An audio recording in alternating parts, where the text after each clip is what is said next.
La finance mondiale capitule face au Bitcoin et aux cryptos.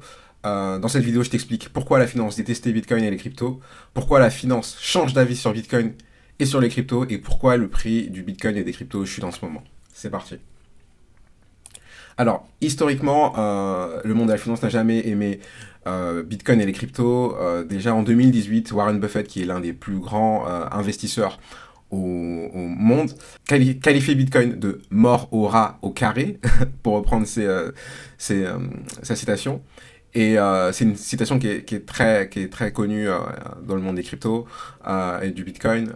C'est parce que, en fait, simplement, juste Warren Buffett, un des investisseurs les plus successful dans l'histoire de la finance moderne. Et du coup, on lui avait à plusieurs reprises posé la question sur ce qu'il pensait du Bitcoin. Et bien évidemment, en fait, la finance n'aimait pas Bitcoin parce que c'est un système alternatif qui est hors de contrôle de la finance. Alors, Jamie Dimon, qui est le PDG de JP Morgan, la plus grosse banque aux États-Unis, disait il y a quelques années déjà que Bitcoin était une fraude, une arnaque. Et là, il est interviewé par un journaliste de CNBC lors du forum de Davos. Et il lui pose la question, qu'est-ce qu'il pense de Bitcoin? Waste any breath on it's totally beyond me. Because you just think the whole thing just is going to zero? Going to zero and it's fake? Bitcoin itself is a hyped up fraud. It's a pet rocket. We're back to that? Yeah, Really? of course, yeah. Donc en fait là, il dit que Bitcoin est une fraude qui est surestimée, qui est voilà, une arnaque en fait avec juste de la hype autour. Donc ça c'était une de ses précédentes déclarations sur Bitcoin. Rien de très surprenant venant de la part du plus gros banquier américain. Déjà en 2017, il disait qu'il virerait n'importe quel employé qui se serait fait attraper en train de faire du trading de Bitcoin. Et à l'époque, Bitcoin était à $4000 par Bitcoin, donc ça remonte à un petit bout de temps déjà. Donc en fait, Jamie Dimon, voilà, est un farouche opposant, historiquement est un farouche opposant du Bitcoin et des cryptos. Mais il a récemment fait son coming out sur le sujet. Il a complètement changé d'avis, donc c'est le plus gros retournement de veste de l'histoire de la finance pour moi.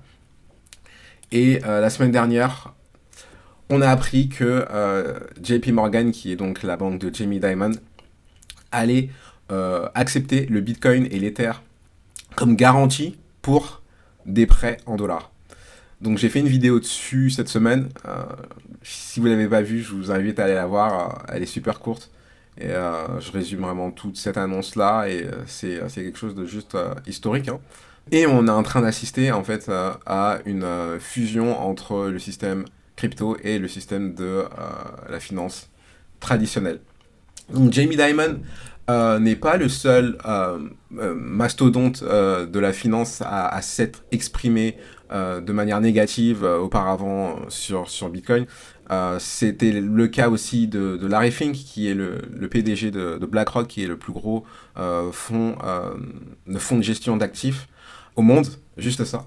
Et à plusieurs reprises, autour de 2017, Larry Fink disait que Bitcoin était un indice pour le blanchiment d'argent, que en gros Bitcoin était lié au blanchiment d'argent et que ça n'avait aucune valeur. Et là récemment, c'est l'année dernière, encore sur le plateau de CNBC, il y a un des journalistes lui demande qu'est-ce qu'il pense de Bitcoin. My opinion 5 years ago was wrong. Here's my opinion today. This is what I believe in today. I believe the opportunity today. I believe Bitcoin is legitimate. I'm not trying to say there's not misuses like everything else, but it is a legitimate financial instrument that allows you to have maybe uncorrelated, non-correlated type of returns. I believe it is an instrument that you invest in when you're more frightened, though.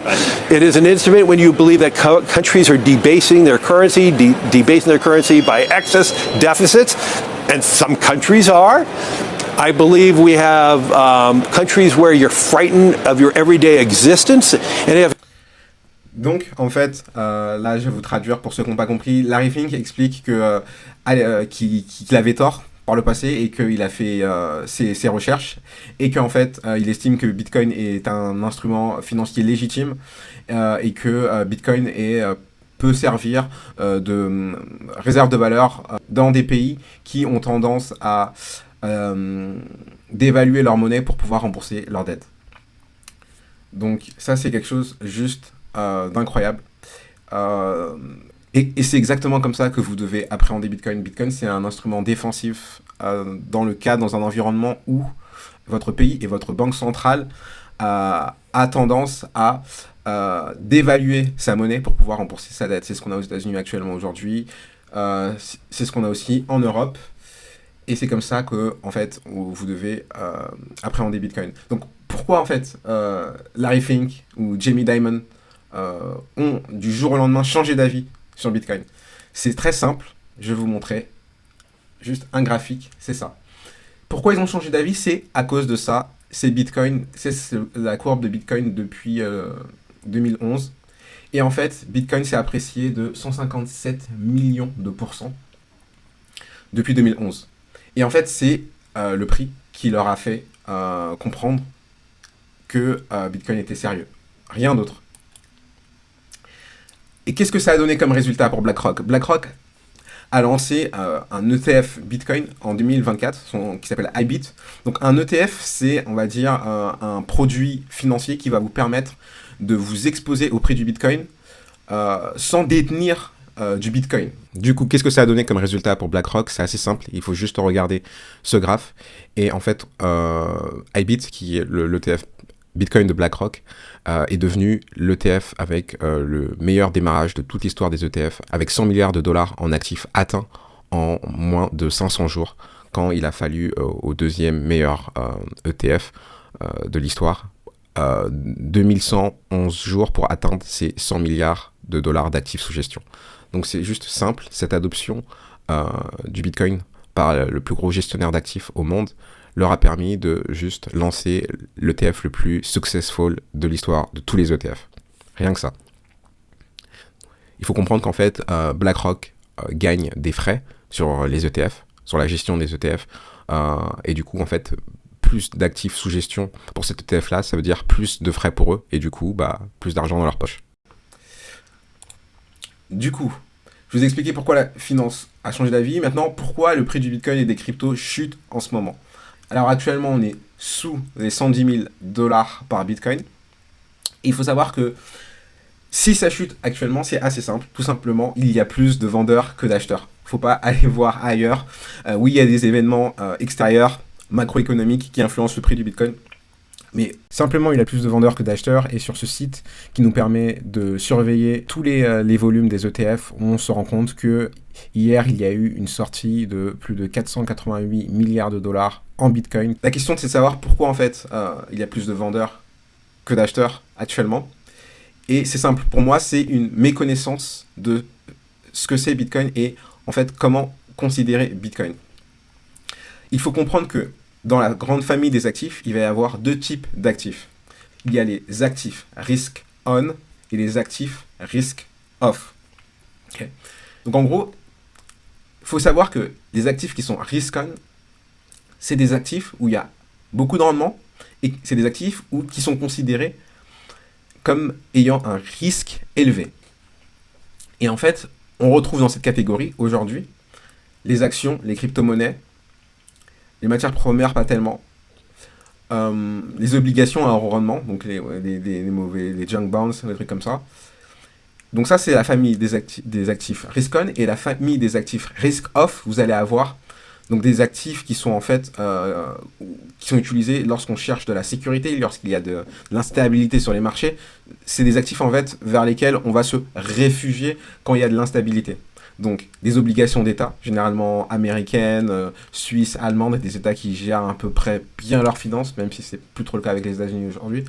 L'or, par exemple, et les devises, des devises, par exemple, le dollar ou le franc suisse, par exemple. Donc, en fait, voilà, ça, c'est les actifs risk on. En fait, aujourd'hui, pourquoi il y a plus de vendeurs que d'acheteurs sur le marché du Bitcoin et des cryptos? Tout simplement parce qu'en fait, les actifs, les investisseurs institutionnels qui rentrent sur ce marché-là à travers les ETF considèrent Bitcoin comme un actif risk-on, alors qu'en fait, Bitcoin est un actif risk-off. Et c'est exactement ce dont parlait Larry Fink quand il disait que Bitcoin, c'est un outil qui permet de se protéger lorsque les États font tourner la planche à billets et dévaluent la monnaie pour rembourser leurs dettes. Et en fait, aujourd'hui, malgré le fait que Larry Fink est quelqu'un qui a compris ça, ses clients, malheureusement, n'ont toujours pas compris ça. Et à l'heure actuelle, avec l'instabilité qu'on est en train de traverser, avec la fermeture du gouvernement américain, avec voilà, les tarifs douaniers, Chine, États-Unis, qui vraiment rebattent toutes les cartes sur les marchés, Bitcoin est encore considéré comme un actif risk-on, alors qu'en fait, c'est plus... concrètement, il tombe plus dans cette catégorie d'actifs risk-off.